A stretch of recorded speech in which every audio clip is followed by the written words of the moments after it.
I'm Dr. Joseph Webb, CEO of Nashville General Hospital. It's my pleasure to welcome you to our 2021 virtual town hall. Thank you for taking the time to attend this event. I will begin with some key recognitions. First, our dedicated staff who have consistently demonstrated resiliency and compassion. The Hospital Authority Board of Directors, our partner, Meharry Medical College, the Honorable Mayor John Cooper and his staff, and Metro City Council members. There's no doubt that Nashville General Hospital provides the highest quality of care regardless of a patient's ability to pay. I'm extremely proud of the outstanding accomplishments this team has made over the past 6 years. The positive outcomes have resulted not just for Nashville General and our patients, but also for the city of Nashville. I know many of you are already a part of the Nashville General Hospital family and others who are familiar with the hospital, and then there are some who may not have ever set foot in the doors to receive care from this amazing team. For the latter group, here's what you need to know. At Nashville General Hospital, the patient always comes first. From chronic disease prevention and management to the food pharmacy's tornado relief efforts and combating COVID-19 pandemic, Nashville General has remained committed to being a patient-centered healthcare delivery system.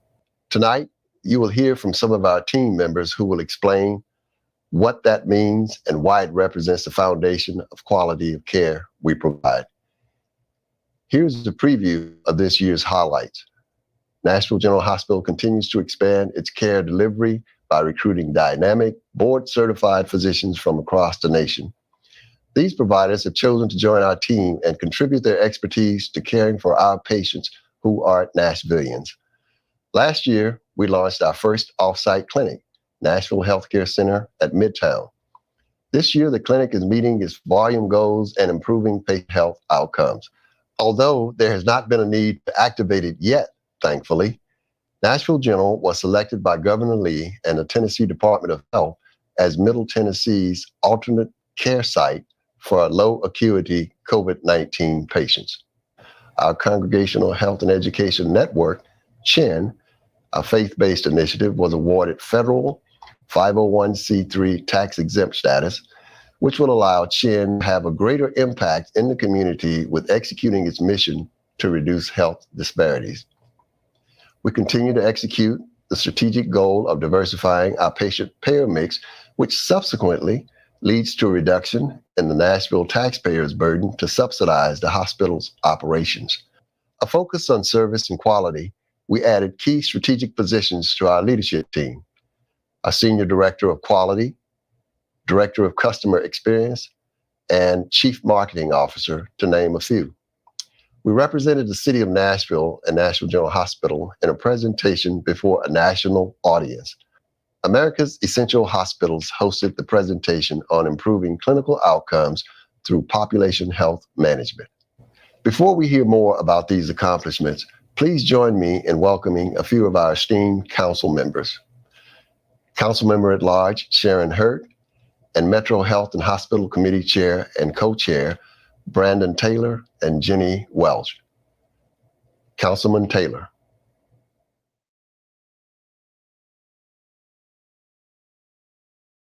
Hello and good evening. I am Metro Nashville Davidson County Council Member Brandon Taylor, Chair of the Health, Hospitals, and Social Services Committee. I'd like to thank my fellow council members, Nashville General Hospital staff, Metro Hospital Authority Board, and members of the public who have joined us today. Nashville General Hospital is essential to Nashville-Davidson County as they have maintained their strong commitment to addressing the healthcare needs of all Nashvillians, regardless of their ability to pay, from across Davidson County. Also, in fulfillment of their mission, Nashville General Hospital was honored to serve as the index hospital for Meharry Medical College, one of the nation's oldest and largest historically Black academic health science centers. As the council representative for District 21, North Nashville, I am proud to have both Nashville General and Meharry Medical College in my district. These two institutions hold not only historical significance to the North Nashville community, but to the city and the nation. I support Nashville General Hospital's leadership in doing their due diligence in planning for the future and I am excited about the opportunities that may present themselves to the city's original community hospital and the continued care for our residents. Nashville General Hospital truly serves as an enduring symbol of hope, care, and compassion in the community and is the epitome of Nashville Strong. With that, let's hear from my co-chair, Councilmember Jenny Welsh. Jenny? Thank you, Councilman Taylor. Hello, I'm District 16 Councilmember Jenny Welsh. I serve as the co-chair of the Health and Hospital Committee. Nashville General Hospital's mission is to improve the health and wellness of Nashville by providing equitable access to coordinated, patient-centered care. Their vision is to provide exceptional and compassionate health care, one neighbor at a time. As a Metro Council member, I'd like to take a moment to boast about Nashville's Metro Employee Incentive Program. It eliminates the costs for copays and deductibles for primary, specialty lab, or emergency healthcare services provided at Nashville General Hospital or Nashville Healthcare Center, better known as the NHC Clinic. It's for all Metro employees, pensioners, and their dependents who are covered under a Metro medical plan. There is zero cost to participate in the Metro Healthcare Incentive Program, and there's no sign-up needed. If you currently have a Metro Healthcare plan, you're eligible now. And I can tell you from personal experience, the cost savings and the quality of care are fantastic. My first child was born 32 years ago, and I had all my prenatal care here. I've recently had surgery here. My husband had surgery here. I get all my mammograms and all our preventive care here. The doctors, the nurses, the staff are incredible. They make you feel welcome. They answer your questions. They make you feel like you're in good hands. I recommend Nashville General Hospital and the Nashville Healthcare Clinic to everyone. I don't think people realize the jewel we have in this system. So please take advantage of it. Come in and see for yourself the quality of care that we provide at such a low cost to you. Nashville General Hospital has been providing compassionate care for this city for 130 years.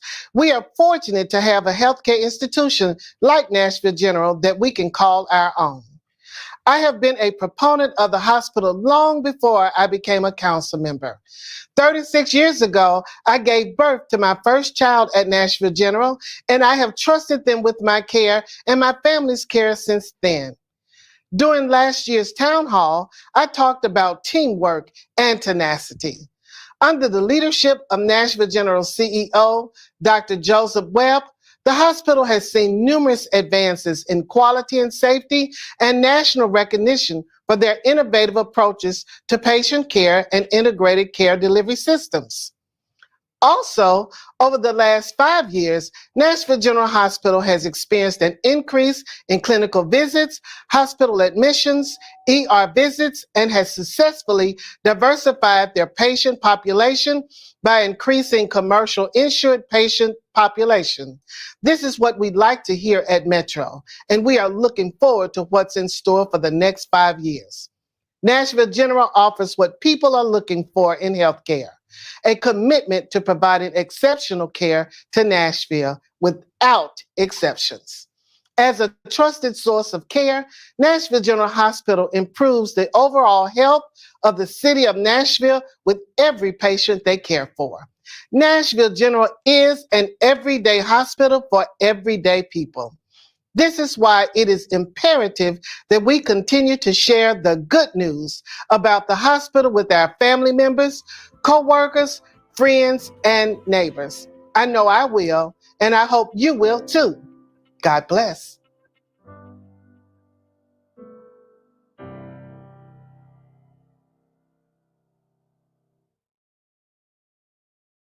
Good evening. I'm Bruce Nairmore, the Chief Financial Officer for Nashville General Hospital. Thank you for taking the time to attend this virtual town hall event.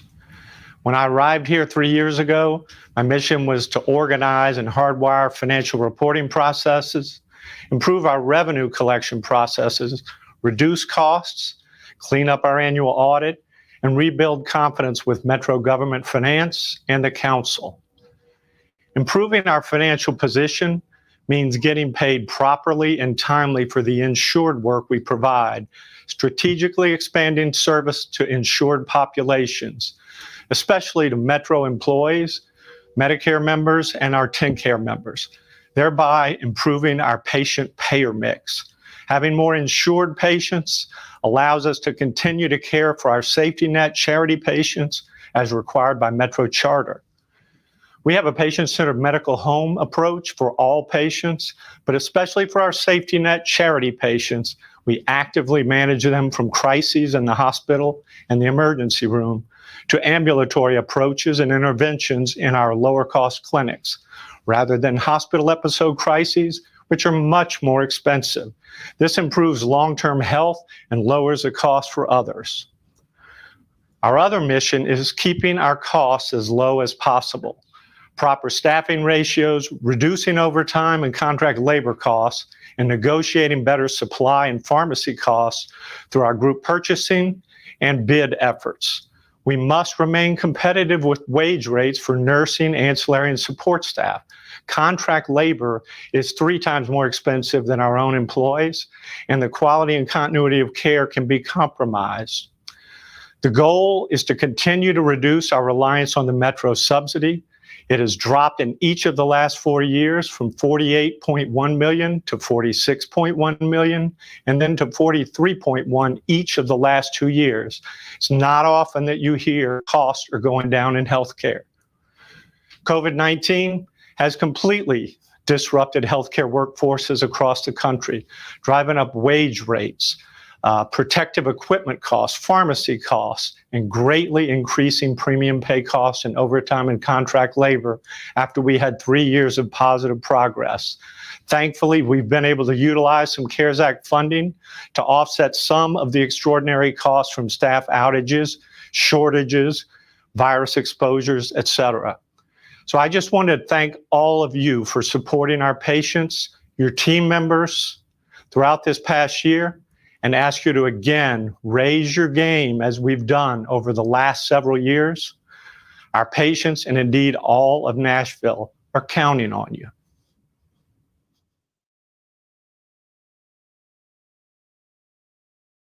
Good evening. My name is Dr. Deanne Bullock. I'm the Chief Medical Officer here at Nashville General Hospital. I want to thank you for taking a little bit of time out of your evening to spend with us to learn more about what we're doing here at Nashville General Hospital. I will talk to you about a few points that I really want to focus on. Number one, that being the physicians in the clinics.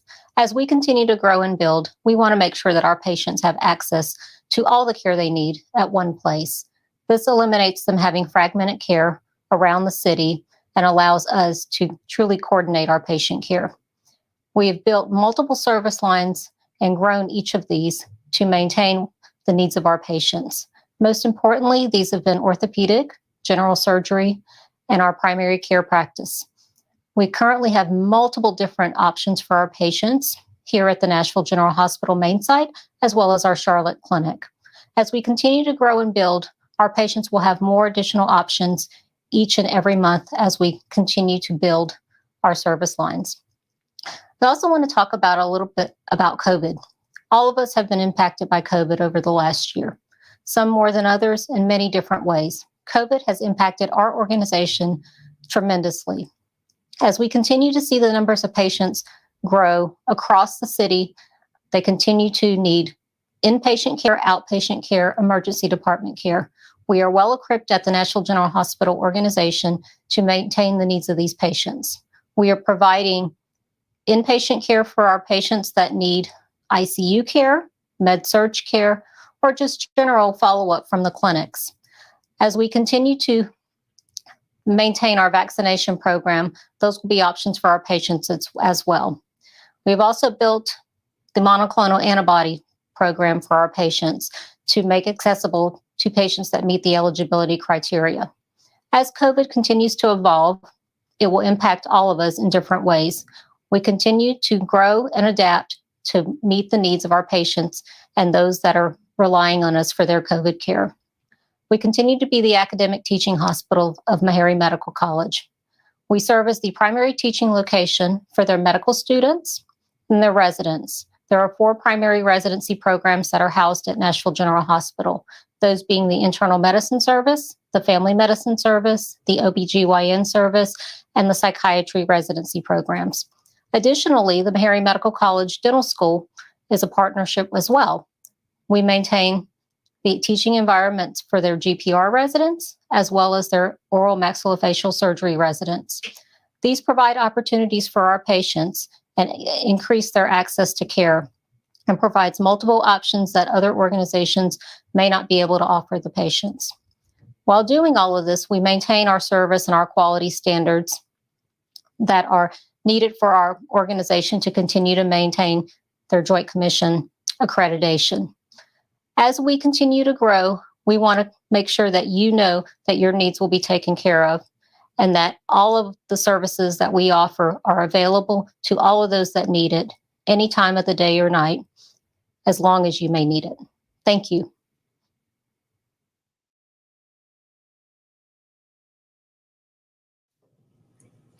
Good evening. I'm Dorothy Bennett, the Chief Ambulatory Services Officer for Nashville Healthcare Center, the clinical portion of Nashville General Hospital. Today, I'm going to be talking about the outcomes for the Nashville Healthcare Center and the clinics.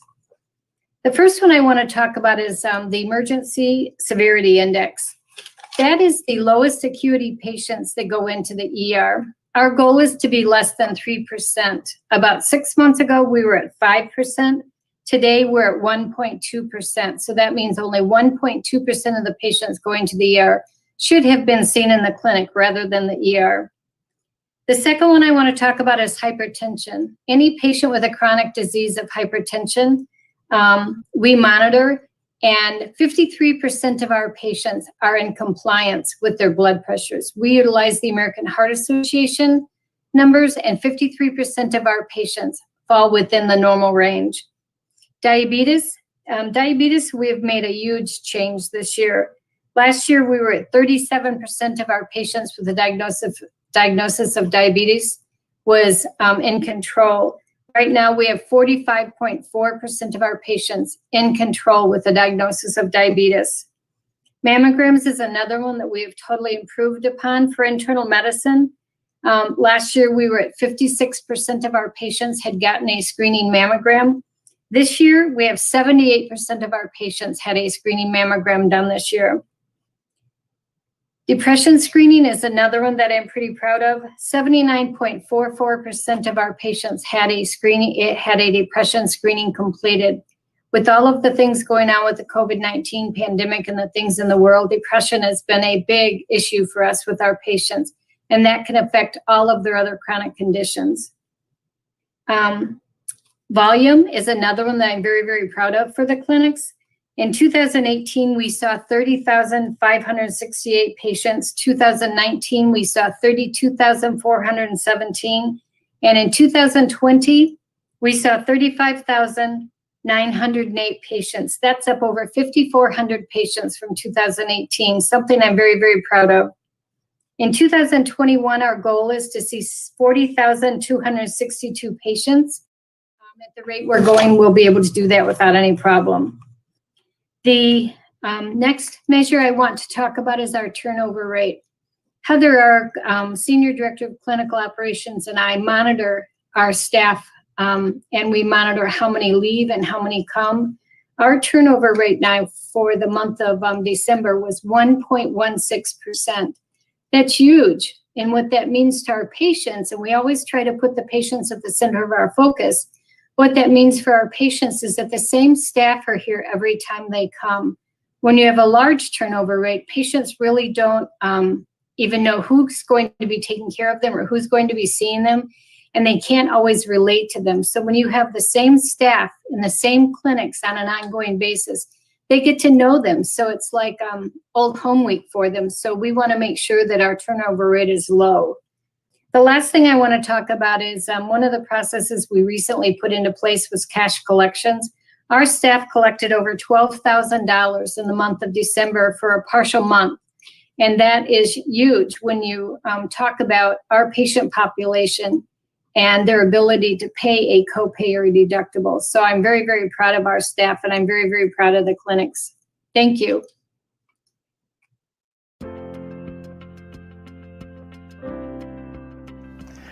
I'm Vernon Rose. I'm the Executive Director of the Nashville General Hospital Foundation, and I'm here to give you an update from our year of 2020. So we started last January, as we have each year for the last 3 years, providing food to patients through our food pharmacy.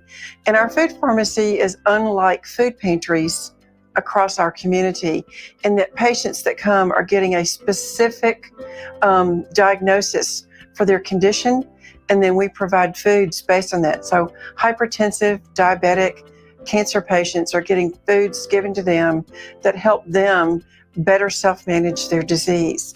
But of course, with the tornado, and then pretty quickly thereafter, our COVID, everything shut down. So we had food on the shelves, but no patients, because we were shutting down internally. So I worked with Reverend Fuzz in our community, and we found volunteers who were willing to come to our back door and get the same foods out to first our patients, and then it expanded rapidly to patients and individuals and neighbors and friends, people that were knocking on church doors that were closed because they didn't have enough to eat. So as of the end of December, we have delivered more than 200,000 meals out in our community. Every tote that goes out here delivers a minimum of 5 to 5.5 days of food. So that translates to over 200,000 meals that have been delivered across Davidson County since we started.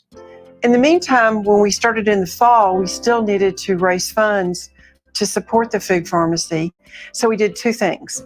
First was our Nurse the Heart campaign in honor of Reverend Fuzz, who was gracious enough to let us lend his voice to the community for folks to donate. And that had great matching funds with a huge payout of over $107,000. And at the end of the day, we were so glad to also continue our Project Warm project. So Project Warm, and this just came in today's mail, is where people in the community bring sweaters and socks and scarves for our patients. So at the end of February last year, we had more than 1,300 items donated, and every single one of them left before the end of winter last year. So we're doing this again this year. It's been a little more challenging because businesses are closed. It's not quite on people's minds as much, but we've gotten coats and blankets, and with this delivery today of socks. So I just want to thank everyone for a great year of support in 2020, and hoping everyone has had a safe start to 2021.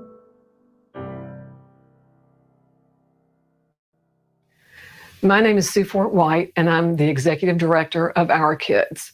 And for nearly 34 years, we have been considered an outpatient clinic of Nashville General Hospital. And we're really proud of that. Our Kids provides forensic medical evaluations and crisis counseling in response to child sexual abuse. We serve Davidson County, but we also serve 44 counties in Middle Tennessee. And we feature a multidisciplinary approach with nurse practitioners and social workers, with working with every single child and family that we evaluate. We have always been trauma informed. We've always integrated medical care and the best psychosocial care that the families and children really need. We could have never developed this excellent model without the steadfast support and encouragement of Nashville General Hospital. Another thing that's really important about us, because we're one of the largest clinics of our kind in the country in terms of patient volume, we feel an obligation to add knowledge and real content to our field. And so we have had 3 research projects published. The last one is an injury prevalence study published in the Journal of Pediatric and Adolescent Gynecology, which has also been recognized by the American Board of Obstetrics and Gynecology. And they recognize this article as like barrier breaking.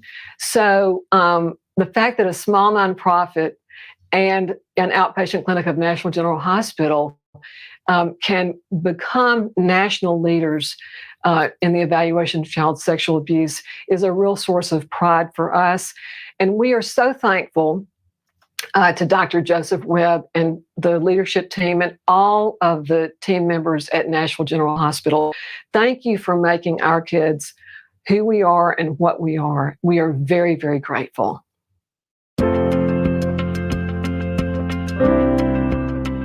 I decided to come and work in Nashville General Hospital because the history of the hospital. The hospital has been here for many years, has been one of the important healthcare system down in Nashville. And also because I would like to move to Nashville. I was in the process of completing my fellowship in Columbus, Ohio, in reconstructive foot and ankle surgery when I saw, and I was searching for jobs actively, pretty much anywhere. But when I saw the job pop up for Nashville General Hospital, of course, it's Nashville, which is immediately grabbed my attention. It's a popping city for young professionals.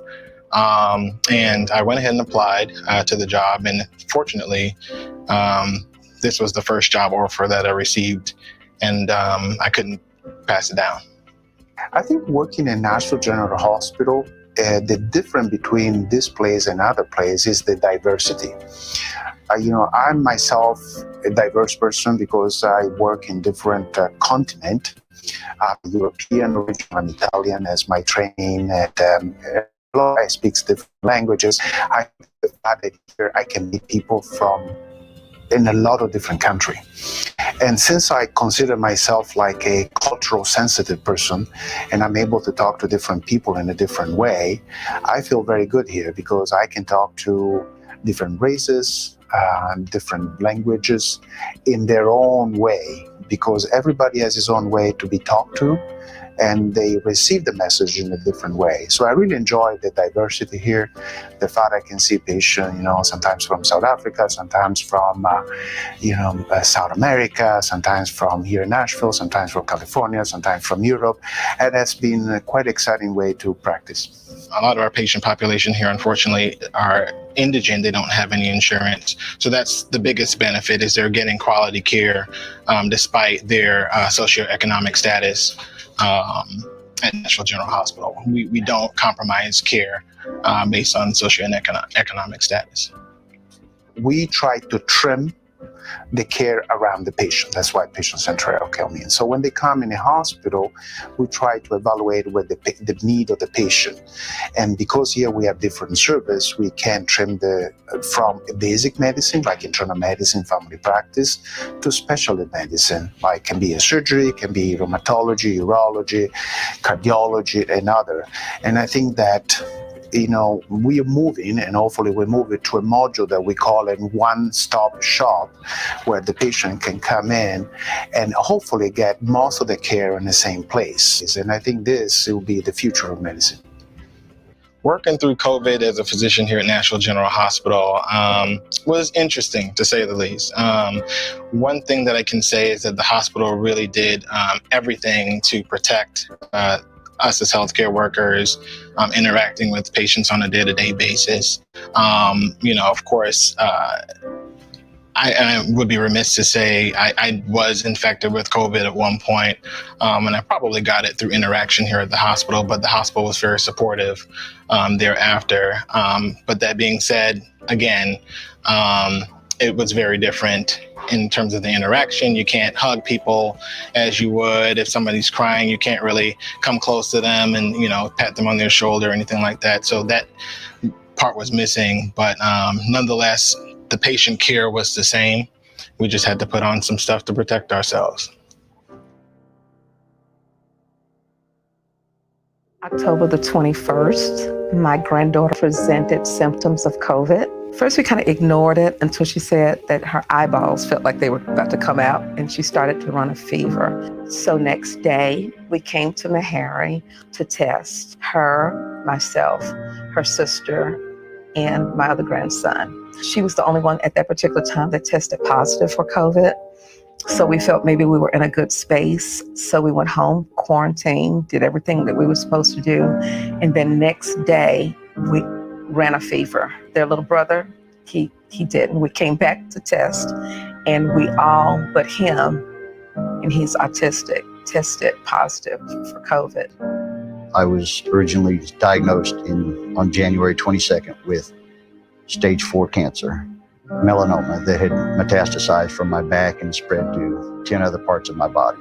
It's been quite a journey. I'm actually a living miracle because in the beginning, the first doctor gave me 6 to 9 months without any good treatment. Back in 2004, I had a real serious surgery. It wasn't here, but I lost one of my kidneys.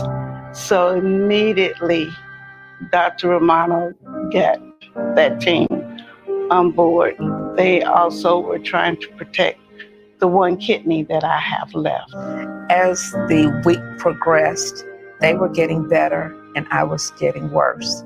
I called Dr. Fagan. She says, do you have something to check your levels with? My husband is a first responder, so he tested my oxygen levels and they were plummeting significantly.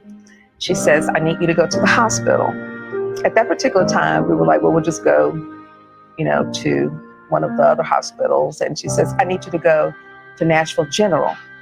And we said, okay. And so she says, you'll get the best care there. I know the doctor's there. That's where you need to be. So my husband says, that's where she says go. That's where we're going. After that, the journey began. I came in, I had a temperature like everyone else. I had this excessive cough. I couldn't breathe at all.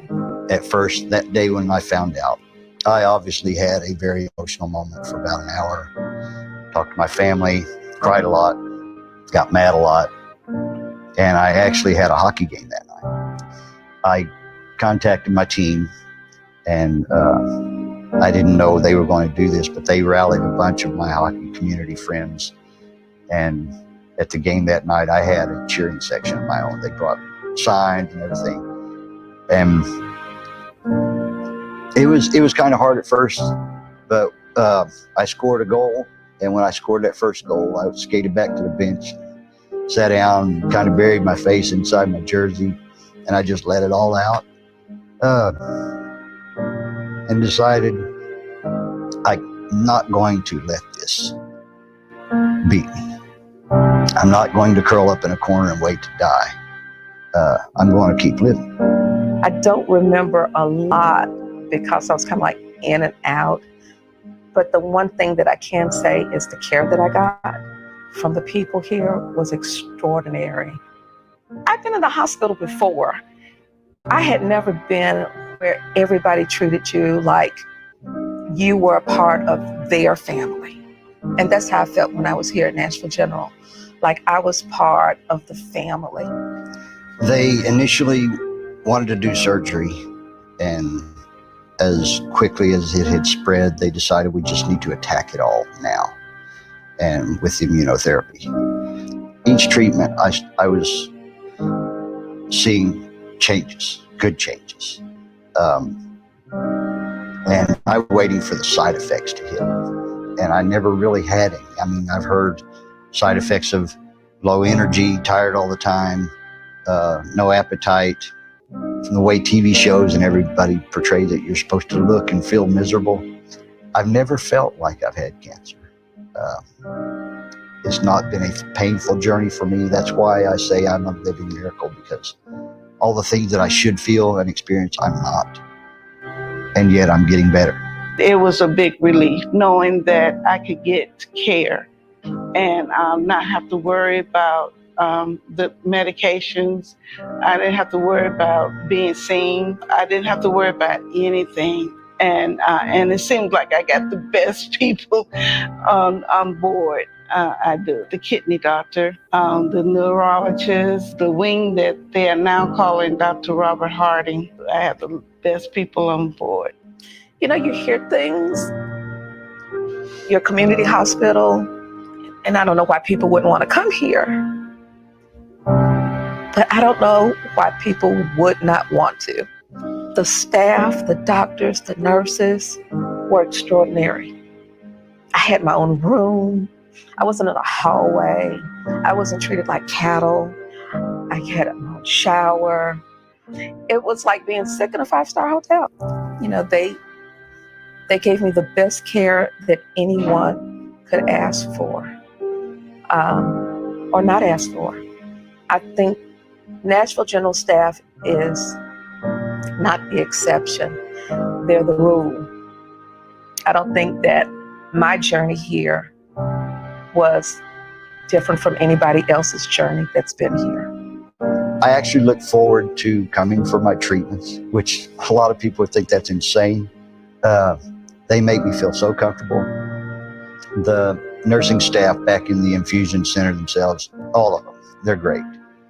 I consider all of them my friends, the whole staff. I bought them roses one time, brought them in, and just to show my appreciation. One of the nurses back there, Stephanie, her husband plays hockey. I actually brought them a hockey jersey that was very dear to me. It actually says Hockey Doctors on it. It's got a red cross. I signed it with a thank you on it and gave that to them. I just tried to give back for what they've all done for me. This building here, even though now it's Nashville General, I literally grew up in this building. And my father graduated from Harry Hubbard. And I watched this building come up from the foundation. And so the building holds a lot of memories for me, a lot of good memories. And to see that Nashville General is still carrying on the memories, the staff, because the staff that I remember, they are either retired, too old to practice, or they're no longer with us. And to be able to walk in and know that everyone is trying to carry on that tradition makes me feel very, very good. The 6 floor nurses and doctors there were angels. They just happened to be wearing scrubs and uniforms. But they saved me. They watched over me. They made sure that I got home. And I believed I was going to get home every time they told me that I was going to get home. There was a while when I didn't think that I would, but they reassured me that I was going to get home. And I don't know what else to say, because there are no words that I can express that are coming from my heart to say other than I love you. And just like you did anything for me, I would do anything for you. I love this hospital. I love my 614. My dad, who's D.B. Todd, Dr. Matthew Walker, all the Dr. Browns, Dr. Kermit Brown, all of them. I don't like to call names because I know I'm going to leave out somebody, but to know that their legacy is still roaming through this building is good. It's excellent. I just love being here. And knowing that the staff here is very caring and they're very warm, then that makes all the difference in the world.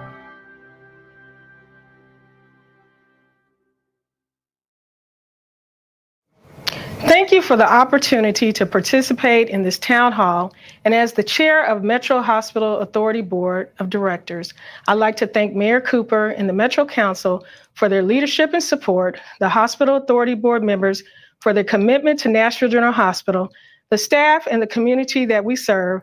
And I'd like to send a special thanks to all the Nashville General Hospital employees who are tuning in to this virtual event. This pandemic may have prevented us from gathering in person this year, but it hasn't impeded the Hospital Authority Board members from hearing about the wonderful work of our Nashville General Hospital employees despite this very challenging year. Our board is continuously reminded of the phenomenal work you are all doing through the patient lives you have saved and the testimonials of the lives you have all touched with your dedication to quality patient care. As chairwoman of the Hospital Authority Board of Nashville General Hospital, it is my goal and the goal of Dr. Webb to continue to increase the revenue of this hospital, to continue the outstanding employee morale, and to continue to improve patient care, which results in patient satisfaction. The role this hospital plays in the community is unique and very important to the overall health of those living in Davidson and surrounding counties. I would go so far as to say that Nashville General Hospital is one of the truly essential institutions in our city, even if some segments of our community fail to recognize that role and appreciate every one of you for your part in making Nashville General Hospital instrumental in the health and wellness of the community it serves. That is why we as a board are joining with Nashville General Hospital's executive team and giving some long, hard thought to the future of this institution. Dr. Webb and his team have laid out a 5-year plan for the future of Nashville General, a future that includes an improved hospital facility, new technology, and stronger relationships with our partners in providing the highest quality care for all Nashvillians. Of course, there's still a lot of work that has to be done before that vision can become a reality.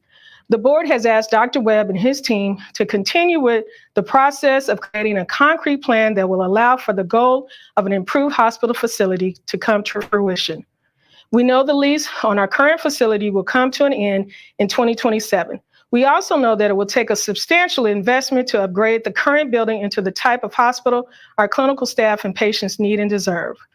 Whatever the future holds for Nashville General Hospital, we want it to be done in conjunction with our partners at Meharry Medical College. Our goal for now and the future is for Nashville General to be the index hospital for Meharry and its students. The fiscal challenges currently facing Metro government are significant. The mayor and Metro Council have been forced to make some difficult decisions to keep Metro government operating and our city's economy vibrant. A new and improved Nashville General Hospital, however, does not have to depend on the Metro budget to finance this endeavor.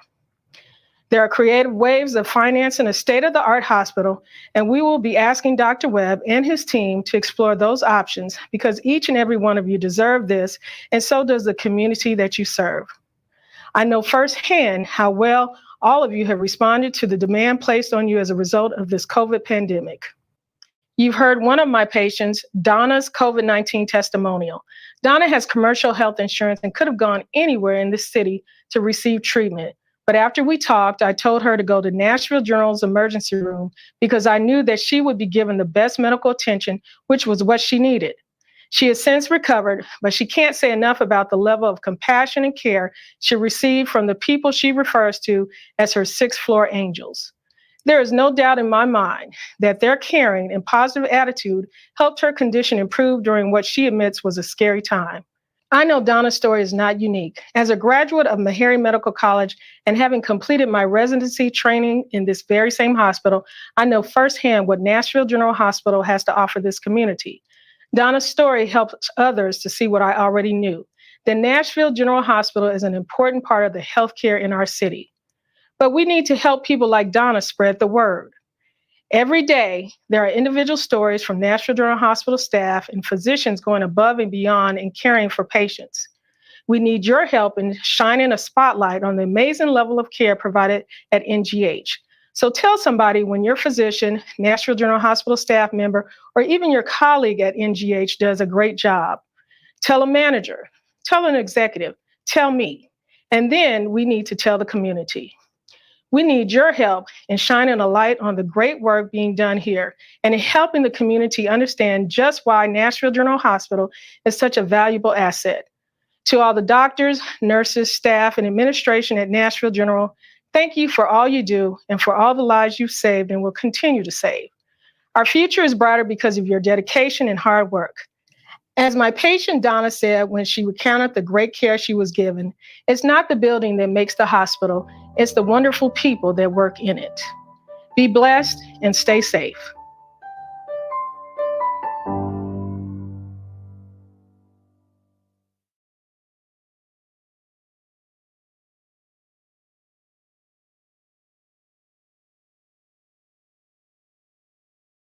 Officer for Nashville General Hospital. We are doing great things here. I may be biased, but tonight you've heard from a few of our new and long-standing patients who could have gone anywhere to give birth or be treated for cancer, COVID, or heart conditions, but they chose Nashville General and received exceptional care. The future for Nashville General is bright. Nashville's health and wellness is indeed in good hands. We are here for good.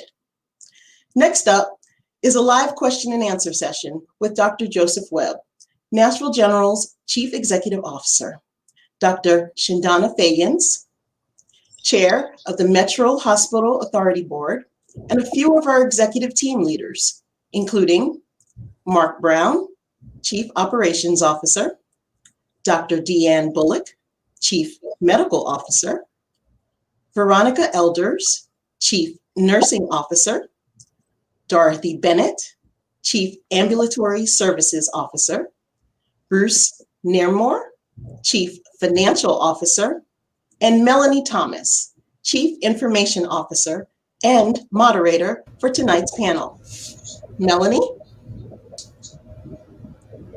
Thank you, Sherry. I'm going to just jump right in and get started with some questions that we received from our community members via email early on.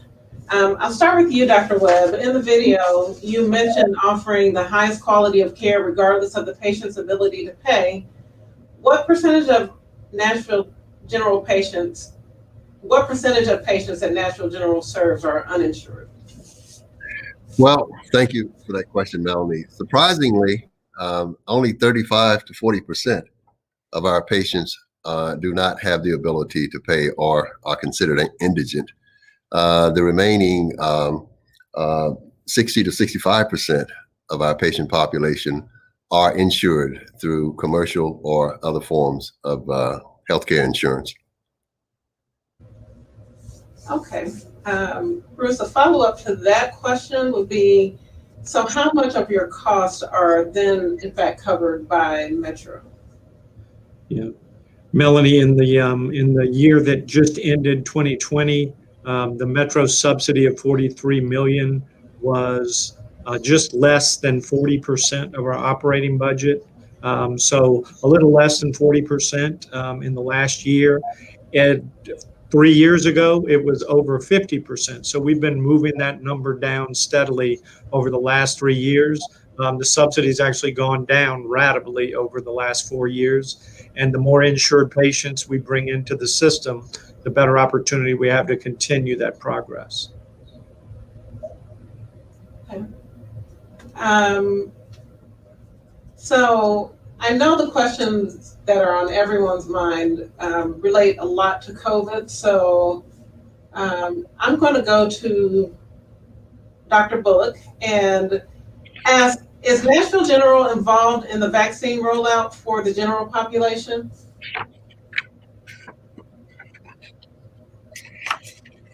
Dr. Bullock? Okay, Dorothy, can you talk a little bit about how Nashville General is involved in the vaccine rollout? So currently, Nashville General is, we've just completed a lot of our employee vaccinations. They were the first ones, the essential employees that we have. And we're just starting this Friday to do vaccinations, COVID vaccinations for our current patients. Keep in mind that we're only allotted so much vaccine from the state. So right now our goal is to get our clinic patients vaccinated. And then as the vaccine is increased, that we get more of an allotment, then we will open that up to other patients. But currently it's only for our current patients. Dr. Bullock, is there anything else you'd like to share regarding the vaccine rollout?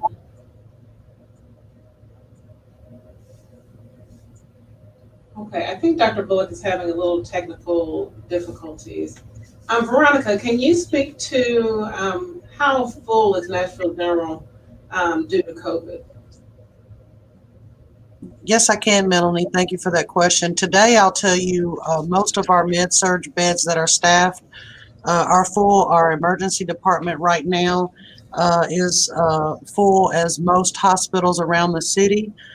We've seen a increased number of patients coming in for care. So our floors right now, we do have a couple of med-surg available beds, but our ICU is full and our emergency department is at capacity at this moment. Okay. If your emergency department is at capacity and you're really impacted, by that. How else have you been impacted? Have you been impacted by the nursing shortage of COVID during COVID? Yes, well, what I'll say to that, Melanie, is there's a nursing shortage that has existed nationally for a number of years. I think COVID has exacerbated that shortage. We've had staff illnesses. We've also had staff leave the organization to take higher paying travel nurse positions for crisis pay. But we've really worked really hard to retain and attract staff. We've implemented bonuses for our direct care teams. We've created a crisis nursing staffing pool and also offered incentive pay for our full-time staff to pick up extra shifts. So like many hospitals, I'll say across the nation as well as the city, we are all experiencing the same challenges with nurse staffing right now. That's all I have to add. Okay. Dorothy, are your nurses experiencing shortages? Are you experiencing the nursing shortage as well in your areas? We're not. For the clinics, you have to keep in mind that we work 8 to 4:30, no holidays, no weekends. It's an ideal job for a nurse. We don't do the 24 hours a day like Veronica's staff do in the hospital. Our patients, we pretty much know what they're coming in for. So we're pretty well staffed. We've been blessed this year actually to get the additional staff that we have and get some of our positions closed. We were also blessed when the Bordeaux organization closed because we were able to hire some of their very experienced nursing staff. That was important to me and also to our organization, that some of them were very long-term employees. We wanted to make sure that they were able to stay within the Metro system. So we hired quite a few of them in the clinics, and I know that they're still interviewing for the other areas. So we're doing pretty well this year. While we're on the topic of staffing, Brandy Fundecker asked if working at a county hospital pays the same as any other hospital in Nashville, why would anyone be loyal to them? Veronica, I'm going to field that to you.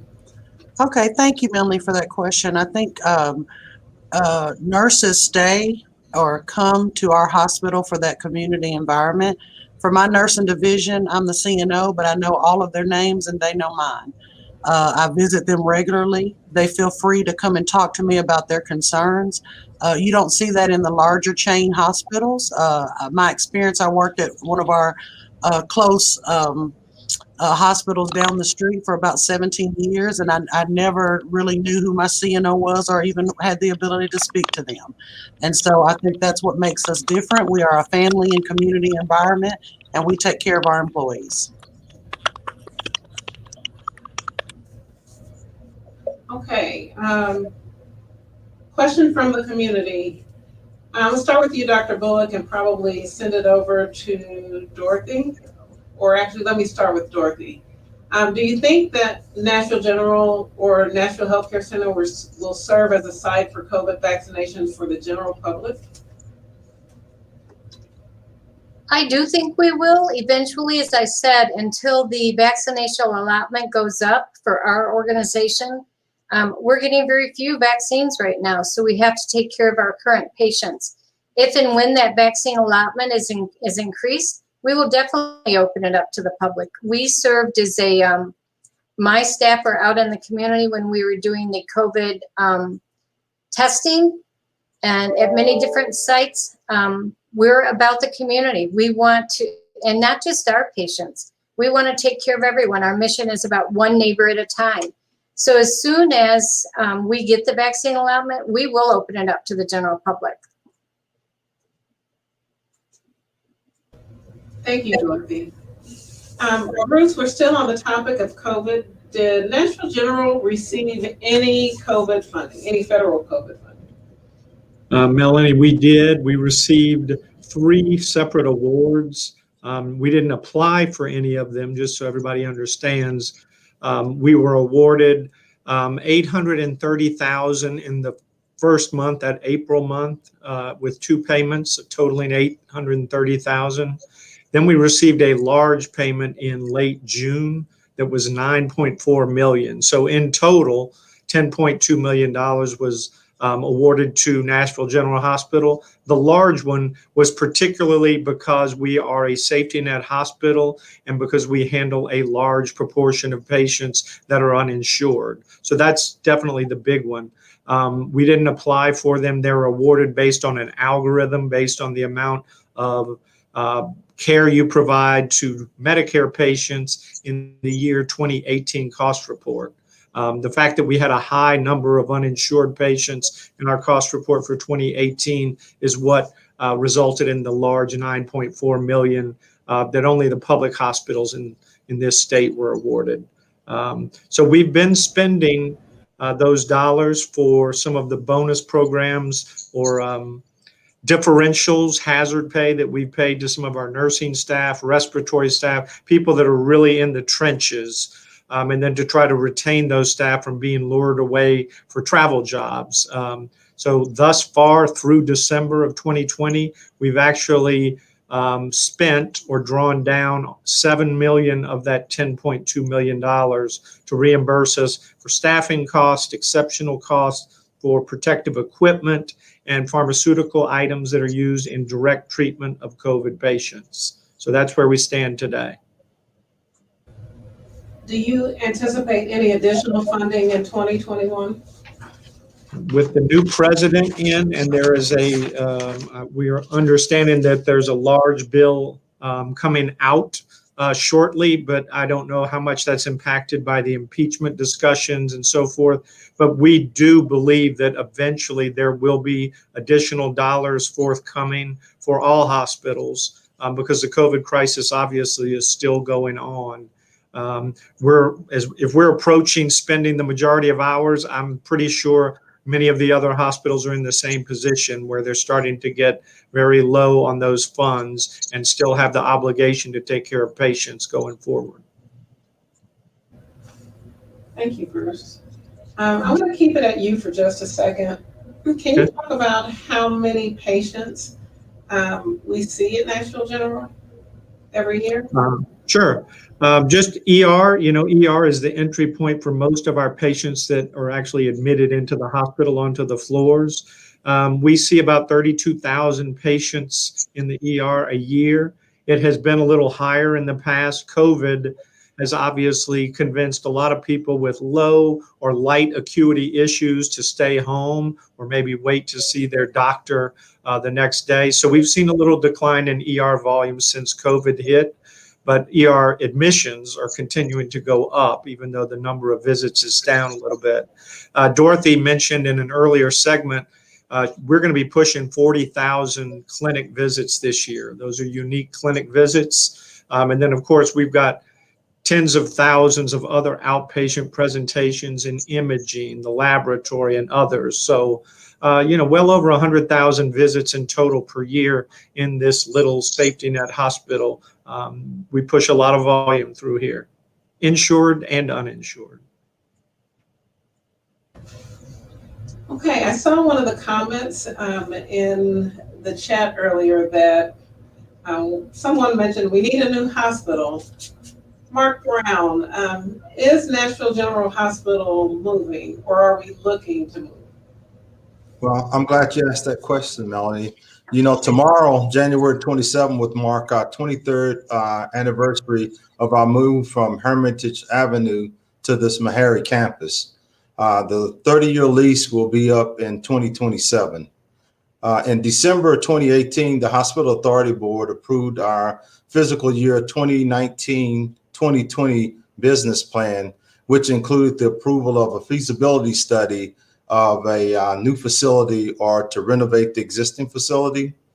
Some of the major factors that we had to take in consideration was it must meet the needs of our current patient population and provide flexibility for future growth, have access to public transportation and at least 40 acres for future growth, maintain our current teaching status as Meharry Medical College's teaching index hospital, and also maintain our affiliation agreements with the other schools throughout the region. Our executive team has been working with the city's leadership and our key stakeholders regarding the upcoming lease and possible new location for the hospital. Thank you. Thank you, Mark. Dr. Webb, what would a new hospital mean to our patients?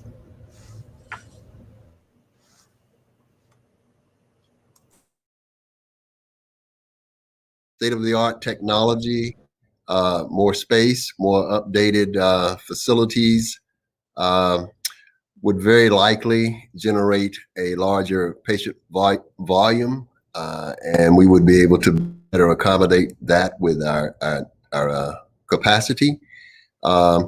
It would allow Meharry to be able to probably expand their recruitment base, because they would be coming to a hospital that would be designed around the teaching capabilities that they desire for their students. So there are all kinds of amenities that would come with a new hospital, and I think the city is very deserving of a public hospital that can stand out and deliver physically what we're already doing here in this smaller campus and allow it to reach its full capacity. So the sky's the limit as to the benefits of a new hospital that would be one that serves this entire population, regardless of their ability to pay. Thank you. I'm going to move a little bit to the subject of our clinics, Dr. Webb. Can you tell me what it means to be a patient-centered medical home? You want me to do that? Yes, I'd like you to start that off, please. Okay. We come across organizations and hospitals that treat patients, but the patients are treated, from a provider-centric standpoint and not necessarily the patient-centered standpoint. So by being a patient-centered, I mean, that name, that concept really does mean something. It means you focus on the patient's needs first. It means that all of your care is driven based on the evaluation that you derive based on the needs of that patient, and it cares for the whole person, oftentimes referred to as holistic medicine, or the practice of holistic medicine and taking care of the entire individual. So the patient-centered medical home, which is the clinic designation that we have here, has all of its attributes designed around executing on a patient-centered model. So outcomes are better. It's centered around prevention. If we can keep the patient out of the hospital, that is what we do. We have what's known as a care management side of the patient-centered medical home, which focuses on educating the patient and keeping them well. And so for us, that means that the individuals don't spend as many days inside the hospital, where the care is more costly. And it's one of the ways that we're able to control our cost and yet get better outcomes. And that's also why you're seeing the tremendous growth of our ambulatory patient volume that will likely exceed 40,000 patients this year.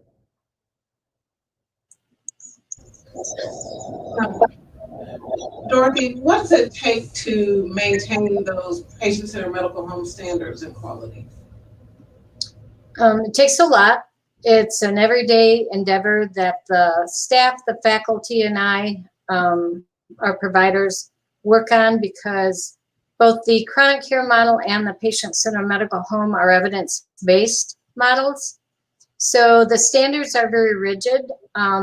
Many of them we have to meet. There's over 120 standards, and over half of those, we have to meet those. They're a core requirement, and you can't be accredited if you don't meet that. So we work on a daily basis to make sure that we have clinical practice guidelines in place. We make sure that we're using the national guidelines so that we're doing the same thing that everyone else is doing for their patients. That's very, very important. And Dr. Webb was talking about what it meant to be patient-centered. It's not only about the patient, it's also about their family. We take into consider socioeconomic status. We take into account Are there issues going on in their family that is preventing them from being healthy, keeping themselves healthy with their chronic disease? All of that is completed not only by the provider and the nursing staff, but our care management team, in which we have social workers, we have nurse practitioners, we have a licensed clinical social worker, and we can help them with not only their health care, but things that keep them from being healthy. So it's very, very in depth, and love it. We're seeing amazing outcomes for our patients. And Dr. Webb is right. That's why our volume is going up, because our patients are coming to the clinic, not going to the ER as much and not going into the hospital as much, because we're keeping them healthier. Our outcomes, when you look at the chronic care model, our outcomes are doing great right now. So our goal this year is just to continue that on. We just reposted our accreditation today for our clinics for PCMH through NCQA. That's it's a rigorous endeavor, but we've done it. This is our third application, so I think we're doing a pretty good job at it, and our patients are the winners. Dr. Fagans, you have had on the video, one of your patients shared the experience. Are you seeing that consistently throughout your patients that come to the clinics and to the hospital? Oh, most definitely. I send all of my patients to the hospital if there's in need of emergency care, things like that, or imaging. And so I've got nothing but positive feedback from my patients. They're very pleased with the service that they've gotten, whether it be inpatient or outpatient services. So, and I'm very pleased with that as well. Thank you, Dr. Fagans.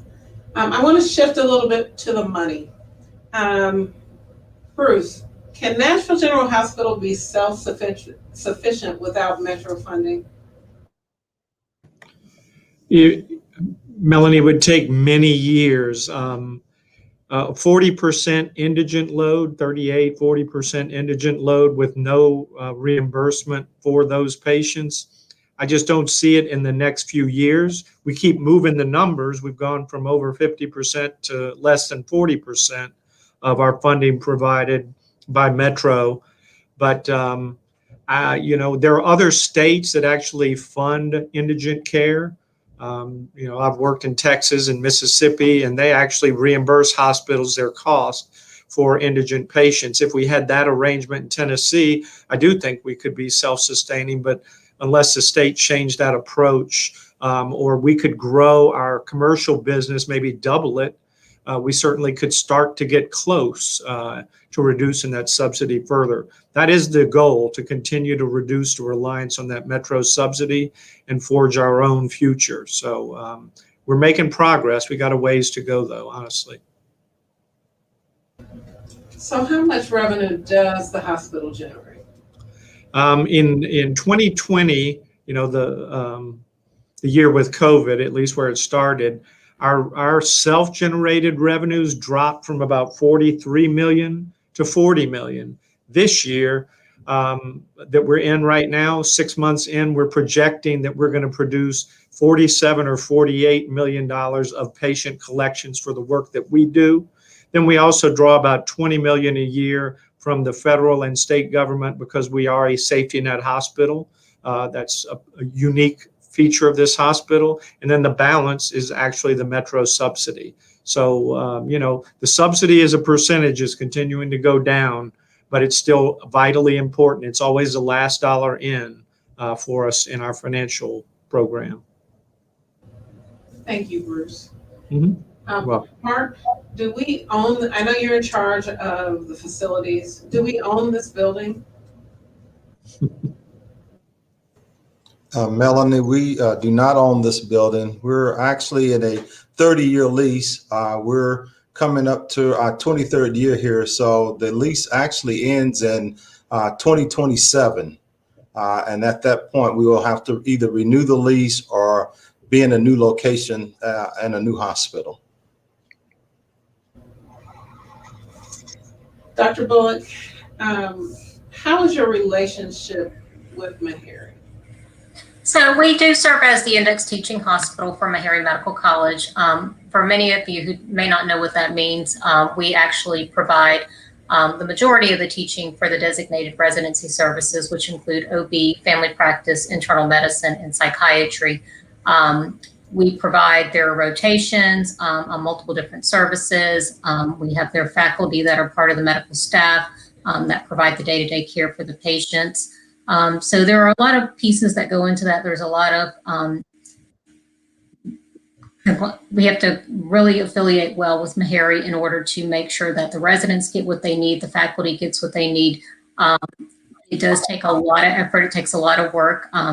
Many are providers who are not directly hired by Meharry are adjunct faculty. We offer that to all of our providers within the organization if they are not hired directly by Meharry. Many people come to our hospital to work specifically for that academic affiliation that we have. So it serves both entities well, and it's a great relationship not only for us and Meharry, but also for the patients that receive the care. Does anyone else want to comment on the relationship with Meharry? Mark, I know you work a lot considering that our lease is, our building is leased. You want to talk a little bit about that? Yes, we actually lease the parking garage from Meharry that our patients, our physicians, and our staff park in. We lease this building, the space that we're in currently. We pay Meharry for that each year. And we actually, Peter Millett, Dr. Millett and I, who's the executive administrator for Meharry, he and I communicate on a regular basis about things that are throughout either our facilities or the campus-wide in the initiative. So we have a great working relationship, Peter and I, as far as facilities and the campus itself.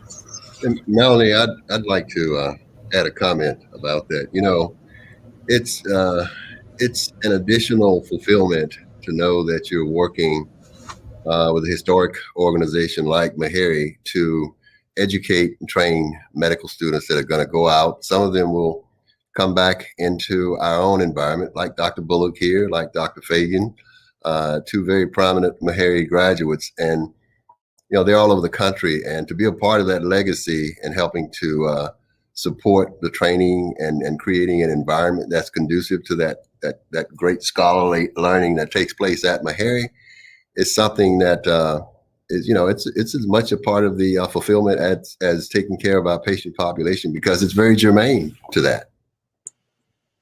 One other thing on that, Melanie, is when our patients, getting back to our patient focus, when they come into the clinics or into the hospital, they truly don't know which physicians are Meharry physicians or our Nashville General physicians, because we intermingle throughout the clinics and the hospital. So truly patients really don't know the difference.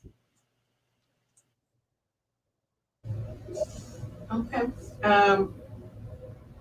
Mark, we have other training programs. Can you talk a little bit about our other training programs here at Nashville General Hospital? Yes, I'll be glad to. We actually, Nashville General actually has its own School of Health Sciences. We have a radiologic technology program. That's a 2-year program.